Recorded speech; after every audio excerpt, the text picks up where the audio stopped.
Olá, meus irmãos, graça e paz. Eu sou vosso irmão em Cristo, Gregório Louveira, de Campo Grande, Mato Grosso do Sul, trazendo mais um pedacinho do maná dos céus. Amados, diletos irmãos, eu sou um pregador do Evangelho e gostaria de trazer hoje mais umas parábolas do Senhor Jesus, falando sobre os servos vigilantes. Esta mensagem encontra-se em Marcos 13, verso 33 até 37, e em Lucas, capítulo 12, 35 a 38.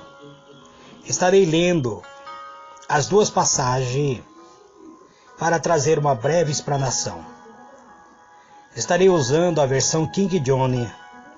Está escrito assim: Estais, pois, atento e vigiai, porquanto não cabe a vós saber quando será este tempo. É como um homem que viaja para outro país e, deixando a sua casa encarregada a cada um dos seus servos das suas tarefas, e ordena ao porteiro que vigie. Vigiai, pois, uma vez que não sabeis quando regressará o dono da casa, se à tarde, à meia-noite, ao cantar do galo, ou mesmo ao raiar do dia, e, em vindo repentinamente, que não vos surpreenda, entregue ao sono, e que vos tenha dito, proclamo a todos, vigiai. Em Lucas está escrito assim: Esteja cingido o vosso lombo e aceso a vossa candeia, e sede vós semelhante a um homem que espera ao seu Senhor, quando o ver de voltar das bodas, para que, quando vier e bater, logo possa abrir-lhe. Bem-aventurado aqueles servos, a quais, quando o Senhor vier, achar vigiando. Em verdade vos digo que se cingirá e os fará assentar à mesa, e chegando-se os servirá. E se vier na segunda vigília, e se vier na terceira vigília, e se o achar assim, bem-aventurados são os tais servos. Nós vemos, amados, que Lucas traz de uma maneira, Marcos traz de outra maneira.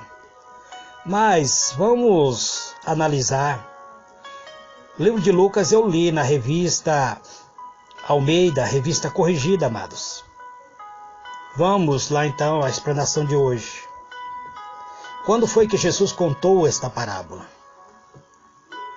Jesus contou esta parábola, amado, na conclusão dos seus sermões proféticos, na semana da crucificação.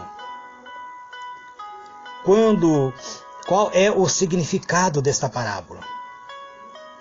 O significado desta parábola é uma exaltação à vigilância.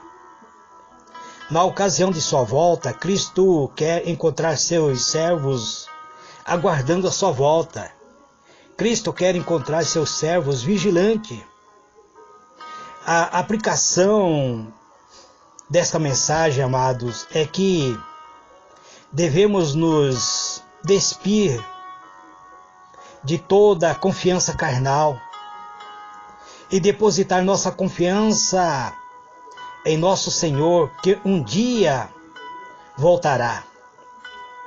Não sabemos quando será o seu retorno, mas devemos sempre estar vigilante, aguardando esse dia, amado. Precisamos compreender que a volta de Cristo irá ocorrer no momento em que muitos não estarão aguardando. Muitos não acreditam na segunda vinda de Cristo. O que será então a segunda vinda de Cristo? Amados, a segunda volta de Cristo é o grande evento da história, pois será o momento da consumação de todas as coisas. É na segunda vinda de Cristo que todos os redimidos se encontrarão na presença do Senhor para viverem eternamente ao lado dele. existem muitas profecias bíblicas que apontam para a segunda vinda de Jesus. E essa profecia ressalta que esse dia será maravilhoso. Será um dia de grande alegria para a igreja, mas também será um grande dia de pavor, de clamor, de sofrimento para aqueles que se mantiveram incrédulos. Isso está registrado em Mateus 24, verso 25, Marcos 13, Lucas também 21. Essas mensagens sobre a segunda vinda de Jesus, nós encontramos nesses livros. E como será a segunda vinda de Cristo? Todos os eventos relacionados ao fim dos tempos são tratados em uma matéria da teologia sistemática chamado de escatologia bíblica. Quer dizer, a escatologia estuda as profecias, estuda as questões da profecia. A escatologia não marca tempo, amados, não marca data. Quem estuda a escatologia bíblica, a genuína palavra de Deus, nunca irá marcar data, por se tratar de muitos eventos que ainda ocorrerão naturalmente. Existe diferentes interpretações escatológicas. Devido a essas diferentes interpretações, os cristãos muitas vezes respondem e perguntam sobre como será a segunda vinda de Cristo. Alguns não acreditam nessa segunda vinda, mas de alguma forma diferente, todos creem. Alguns defendem que a segunda vinda de Cristo será o único evento visível a todos. Outros defendem que a segunda vinda de Cristo ocorrerá em duas etapas. A primeira etapa será secreta e invisível, reservado apenas aos salvos. Já a segunda etapa será pública e visível a todos e ocorrerá depois de um período de grande tribulação. Mas como estudante da Bíblia Sagrada, amado, eu não gosto de entrar em questão que eu não posso defender, que eu não posso adotar estas últimas linhas da interpretação, geralmente, pois que esse período, muitas vezes, as pessoas defendem de que a igreja será sequestrada e ninguém irá saber. Mas a Bíblia diz que todos os olhos o verão. Então, se a Bíblia diz que todos os olhos o verão, eu fico com a palavra de Deus. A primeira interpretação é a posição mais tradicional dentro do cristianismo. Ela é defendida por 3 das 4 principais linhas de interpretação escatológica. A segunda vinda de Jesus, como sendo um único evento bíblico e visível a todo, foi ensinado durante mais de 1800 anos, sem nenhuma oposição significativa.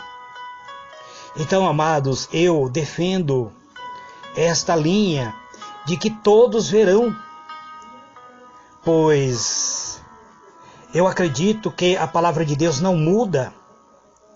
Mas existe a interpretação de que, devido à segunda vinda de Cristo em 2 etapas, sendo a primeira um arrebatamento secreto, é defendida pela linha de interpretação da nova escatologia, conhecida como o pré-milenismo.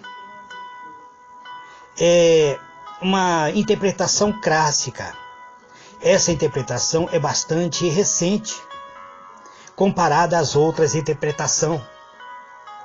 Ela surgiu de forma oficial apenas no século XVIII, existindo algum índice de que já no século IV depois de Cristo, algumas pessoas tentaram propor uma visão em que alguns pontos se assemelhavam a essa interpretação. Mas nada oficial se conheceu até o século XVIII. Quais são, então, essa diferença escatológica? Pois no texto bíblico alguns termos gregos são utilizados de forma intercambiável em referência à segunda vinda de Cristo. Então, depende do ponto considerado, se partimos do ponto grego, ou seja, da partida do que é chegada o momento, que está em João 14, verso 3 e Atos 1, verso 11, significa a presença de advento. Apóstolo Paulo escreve também aos Tessalonicenses no capítulo 4, verso 15, e também no 2 Tessalonicenses 2, verso 8. Esse é um termo muito utilizado, especialmente no sentido de expressão é chegada o momento vista de um rei ou de algum importante personagem. Então, amados, a Bíblia fala sobre a segunda vinda de Cristo. A Bíblia fala muito claramente sobre a realidade da segunda vinda de Jesus Cristo. O próprio Jesus falou explicitamente sobre o seu retorno e garantiu que esse dia em breve chegará. Mas ele não marcou data, amados. Então não cabe a nós, no livro de Mateus, capítulo 24, verso 30, livro de João, capítulo 14, verso 3, e o próprio livro de Apocalipse 3, versículo 11, existe passagem falando sobre a segunda vinda de Cristo. Embora uma data não seja estabelecida, as Escrituras apontam alguns sinais que preparam o advento que fala acerca do fim dos tempos, que adverte o mundo para o dia da segunda vinda do Senhor Jesus. E tais sinais envolvem eventos naturais, a sua consequência, terremoto, peste, fome, mortandade. Então, existem algumas alertas que nos dá base para a pregação de que nós podemos falar que estamos caminhando para o fim. Em todo o mundo haverá grande apostasia, diz o Senhor Jesus. E estamos num período de apostasia, amado. Cristão, aqueles que se chamam cristão, estão dentro da igreja, mas não acreditam ainda, já perderam a expectativa, já estão dentro da igreja, mas não acreditam mais no arrebatamento. Estamos vivendo um período, amado, que já começou o período de tribulação, uma tribulação intensa, terríveis. Existe perseguição aos seguidores de Cristo. Temos visto o que acontece nos países onde tem matado cristão, incendiando, colocando fogo neles. Eles estando vivos ainda, sendo mortos literalmente, por causa do amor do Evangelho de Cristo. Temos visto países proibindo a pregação do Evangelho. O apóstolo Paulo também advertiu que a segunda vinda de Cristo não acontecerá antes que se manifeste o iníquo, ou seja, o homem da perdição, o filho da perdição. Em 2 Tessalonicenses capítulo 2, verso 3. Embora essa passagem ofereça algumas dificuldades de interpretação, é amplamente aceito entre os estudiosos que ele seja uma referência ao surgimento do anticristo. E o próprio apóstolo Pedro diz que o espírito do anticristo já opera no mundo. O anticristo será o líder de um sistema que exercerá domínio mundial. Ele fará oposição direta a Cristo. E nós já sabemos, amado, que existe essa oposição ao Evangelho de Cristo, Consequentemente, existem pessoas que são mortas. No entanto, a Bíblia afirma que em sua segunda vinda, Cristo matará o anticristo com o sopro da sua boca. Segundo Tessalonicenses, capítulo 2, verso 8. O mundo não resistirá ao momento do glorioso retorno de Jesus. As forças dos céus serão abaladas, o sol escurecerá, a lua será afetada, as estrelas cairão. Marcos capítulo 13, verso 25. O apóstolo Pedro escreve que esse dia virá como um ladrão. Isso significa que o mundo ímpio não estará esperando por ele. Então os céus desaparecerão com um grande estrondo, os elementos dos céus serão desfeitos pelo calor, e a terra, juntamente com tudo que nele há, será destruída ou desmudada. É isso que está em 2 Pedro capítulo 3, versículo 10 até o versículo 13. O apóstolo João também ressalta que a segunda vinda de Cristo será tão importante que todos os olhos verão quando ele estiver vindo com as nuvens. Apocalipse capítulo 1, verso 6. Na verdade, o próprio Jesus disse que os homens verão ver o Filho do Homem nas nuvens com grande poder e glória. Marcos 13, verso 26.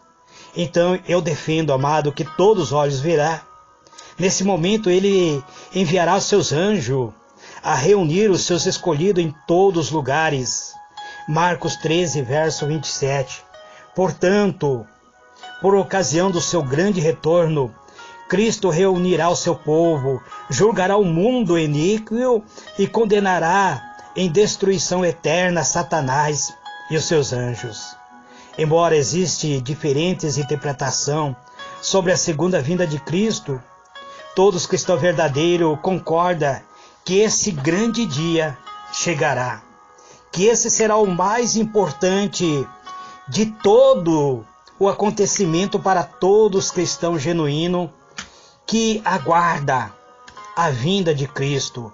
E é por isso, amados, que devemos seguir o exemplo do servo vigilante e estar atento, observando a natureza, observando os tempos, as estações, para que no dia da volta de Cristo nós não venhamos ser pego de surpresa e a igreja de Cristo ser arrebatado, entrar para participar do reino de Cristo, e nós que pregamos o evangelho de Cristo sermos deixados para trás.